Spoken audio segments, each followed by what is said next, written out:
Okay, so for 28, part A, we're going to find the zeros algebraically. So first thing I'm going to do is factor out a negative x. That leaves me 2x squared plus x minus 1. And then I factor the trinomial. Factors of negative 2 that add up to 1, to positive 1, would be 2x and negative x. Those two multiply to give you negative 2x squared and add up to give you x, right? So I'm going to use a little 2 by 2. 2x squared goes here, 2x here, negative x and negative 1. Then I factor the first row. Greatest common factor is 2x. So x times 2x gives me 2x squared. 1 times 2x gives me 2x. And x times negative 1 gives me negative x. And then I check that negative 1 times 1 gives me negative 1. So my factors are negative x, 2x minus 1, and x plus 1. So the zeros, I'll just put a z, are 0, 1/2, and negative 1. It also asks you to check with a graphing calculator. So go ahead and use Desmos, or if you have a handheld, input the equation, the function, and verify that you do in fact get 0, 1/2, and negative 1. So I'm going to approach this one a little bit differently. I'm going to, because it's in factored form, it's set up as a cubic function with hk there, h being negative 6 and k being negative 8. So I'm just going to set this equal to 0, because that's what finding the x-intercept is anyway, right? Make the y equal 0 and solve for x. So I'm going to just rewrite it like this. I'm going to add 8. So I'm going to peel away at the right side until I leave x by itself. So I'm going to divide by negative 1. So that cancels. So I have negative 8 equals x plus 6 cubed. Now I'm going to take the cube root excuse me, of both sides. And so this leaves me with negative 2. Let me just put a little arrow here. Negative 2 equals x plus 6. I'm going to subtract 6. And I get negative 8 equals x. So that means that this graph intersects the x-axis at negative 8. Okay, so for 32, I am going to factor out a t squared. And that leaves me with t squared minus 4. This is the difference of squares, so this gives me t squared, t plus 2, and t minus 2 as my two factors. You set them equal to 0. And so the zeros are 0 with a multiplicity of 2 and plus or minus 2. So I'm going to find the polynomial that has the smallest numbers given those zeros, and so my a value is going to be 1. Okay? I can multiply these together and then multiply those two results together. So this is going to be x squared plus x, and the second pair is going to be x squared minus 8x plus 15. So that's what I get for multiplying those, and so now I'm going to multiply these two by using distributive property. I could set up a little 2 by 3 grid. I guess I could. And it doesn't take very long. X squared x, and then right here x squared minus 8x and 15. So this is x to the 4th, negative 8x cubed, 15x squared, x cubed, negative 8x squared, and 15x. So the polynomial would be x to the 4th minus 7x cubed plus 7x squared plus 15. Okay, so here's the setup for 36. I have one factor for each 0. So first step is I'm going to distribute, the negatives. So let me just copy down this one. So then this gives me x minus 4 plus radical 6, and then x minus 4 minus radical 6. So I'm going to multiply these together.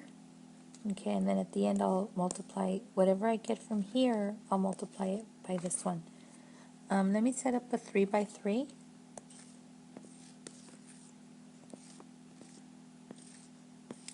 And so I'm going to put one down this end, so I'll put the first one here, the other one here. Just watch your signs because it's really easy to make mistakes with signs, so just double check. So I've got x squared. Oops, I copied something wrong. It should be a 4, see? So x minus 4 right there. So x squared minus 4x minus x radical 6 minus 4x, 16 minus 4 radical 6, and then x radical 6 minus 4 radical 6 and negative 6. Okay, so this one and this one are opposites, so that's 0. And then this one and this one are opposites, so that's 0. So I'm left with x squared minus 8x plus 10. And that's what I'm going to multiply by x plus 7. Okay, so you could create another 2 by 3 grid to multiply those two polynomials. So this would be the x plus 7. This would be the x squared minus 8x plus 10. And so this is x cubed negative 8x squared, 10x, 7x squared, negative 56x, and 70. So your polynomial would be x to the 3rd, 7x squared minus 8x squared would give you negative x squared. Negative 56x plus 10 is negative 46, and then plus 70. Oops, it's a plus. So there's the answer right there. Okay, so for 38, you have a cubic function. The leading term is this one over here, okay? So it has a negative leading coefficient with an odd exponent, or an odd degree. So that tells you that the end behavior is going to be like this. So you say up, down. So we know that, and then we're going to find the zeros. So I'm going to set it up in a 2 by 2. See if it factors. So I have negative 3x cubed, negative 2x squared, 27x, and 18. So I see greatest common factor in the first row right here is going to be negative x squared. Oops. So then this is going to give me 3x, and this is going to give me 2, because I'm factoring out a negative. And then 3x times what gives you 27, so 3x times what gives you 27x, and that's going to be 9. Oops, 9. Okay, and so I have 9 times 2 is 18, so that works out. So my first factor is 3x plus 2, and then the other one, this is 9 minus x squared, so that's difference of squares, right? So I've got 3x plus 2, and then 3 plus x 3 minus x. I could have factored out a -1 from the beginning if I wanted to, but this is fine. I mean, we'll get the same answer anyway, either way. So the zeros are -2/3, -3, and 3. The multiplicity of each of those is odd, so I know the graph is going to cross at each of those zeros. So let me go ahead and put up a graph. So I know that the zeros are plus and minus 3, so I'm going to put here, here, and -2/3. So I'm just going to approximate it about here. Okay, -2/3. And so I know the end behavior from the left side, it's coming in like this. And on the right side, it's coming out like that. Okay, and all of them are crossing. So we're going to evaluate the function at a couple of points just to have a couple extra points.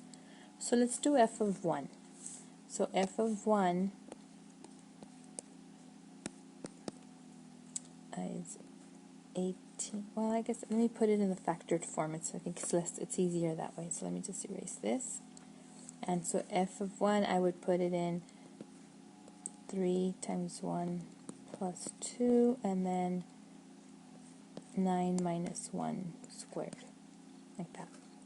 So 3 plus 2, that gives you 5, and then 9 minus 1 is 8. So 40. Okay, it's pretty up there. How about f of 2?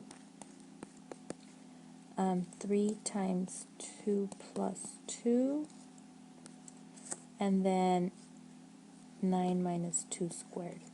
So this gives me 6 plus 2 is 8, and then 9 minus 4, that's 5, that is also 40. Oops. Okay. Let's see, -2. I'm just trying different points and see if I can, because I know 40s, it's way up there, but we can just label it, even though, I don't have enough space to go up 40 units. Let's see. -2, so I'm going to do 3 times -2 plus 2, and then 9 minus -2 squared. So here I get -6 plus 2 is -4, and then here I get 9 minus 4, which is 5, so it's -20. Okay, so the numbers are pretty big, right? Both positives and negatives. So it's going to be way off the chart. So all I can do now then is it's going to go down. It's going to go up. Oh, I could have done the y-intercept. It's 18, huh? So 18. It's going to come back down like that. So this one we'll label as 18. I know this point right here would be 240. And 1 is also 240. And then -2 was, down here was -20. So -2, -20. Okay.